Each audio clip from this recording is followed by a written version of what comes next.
How's it going? Happy Friday, everybody. Back here. Book summary number 3. We got Deep Work by Cal Newport.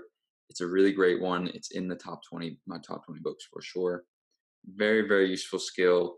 And I hope you guys enjoy. If you like the book enough, it'll be down in the description so you can get it and really read it for yourself. So let's get into it. The main thing about deep work, 4 hours per day is the maximum for deep work. That's all you can do. That's all you can handle because it's extremely strenuous on your brain. And if you do more, you'll deplete yourself and you won't be able to do it the next day and the next. So, like Bored and Brilliant, you need times of rest. You need to let your mind wander so you can really rejuvenate your brain and come back the next day recharged and refocused for the next bout of deep work. So great creative minds think like artists, but work like accountants. Now, this is a quote I absolutely love. That's why I bolded it. It goes with the same principle again. Like, guys, people think you have to be inspired. You have to be motivated in order to be productive and creative. That's not true. You have to take action, and then you'll get motivated, and then you'll get inspired, and then you'll get more ideas, and then you'll be more creative and productive.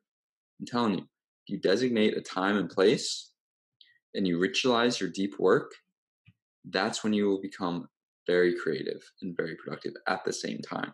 So, destiny time, 8 a.m. to 12 p.m. That's when I'm gonna deep work every single day. That's when I write. That's when, I get my most important work done. And by this, you eliminate all other distractions and you focus on this one task, getting it done extremely well. And deep work is, it's defined as like the flow state where you kind of forget to eat.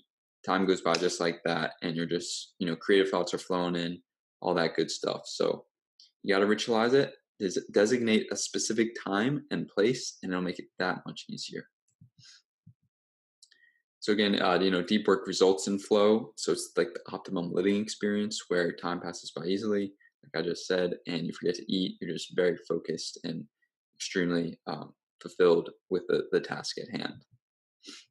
And it's very rare these days, so the ability to concentrate and focus is an extremely valuable skill.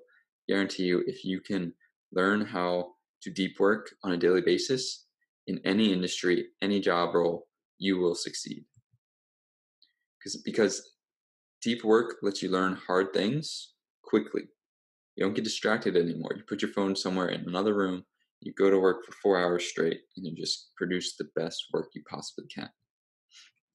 He talked about the 80-20 rule, Pareto's principle. This is in a lot of books. 20% of your efforts equals 80% of your profits. So, like when I was working at my solar company, we would have a daily spreadsheet of things we had to do. And I found in the first 2 to 3 hours, I would do 80% of my work already because I was deep worked. I was in my deep work mode. I was focused, and I just got things done really quickly because I was so focused and in that zone. So I think everybody knows that 20% of your efforts is 80% of your profits. And by practicing and learning how to deep work, you're skillfully managing your attention, which leads to a happier life. And if you have negative thoughts and you can now say, "Oh, I have a negative thought, go away," obviously you're gonna be happier. And I like this. He says, don't take breaks from distractions. Most people playing video games all day, watching TV, doing this and that, and then say, "Oh, okay, I'll take a break. I'll be productive for an hour." No, switch that around on its head. Be productive all day, and then say, "Okay, I was productive for those 2, 3, 4 hours. I'm gonna take a 20-minute break to play some video games, or I'll watch one show of TV, and actually stick to 20 minutes or one show." And that's a great mindset to have. And I like this productive meditation. So while walking in the shower at the gym, while doing like mind-numbing tasks, maybe like washing the dishes, boring tasks, think of a problem to solve before you start doing that activity. I guarantee you'll come up with some creative solutions to it, because when we're doing these activities, the white noise in the shower, it lowers your brain state to a theta state. I shouldn't say lower because it really raises it, but the theta state is where most creative ideas come from. So when you're doing these boring tasks, repetitive tasks, you don't have to think very hard. So that's when your subconscious mind is at work on problems you haven't solved yet. So if you define a problem before you engage in these activities, that's when you'll end up coming up with creative solutions. Cal Newport also really stressed that you guys should like this video. Uh, he didn't stress that, but I think he would approve.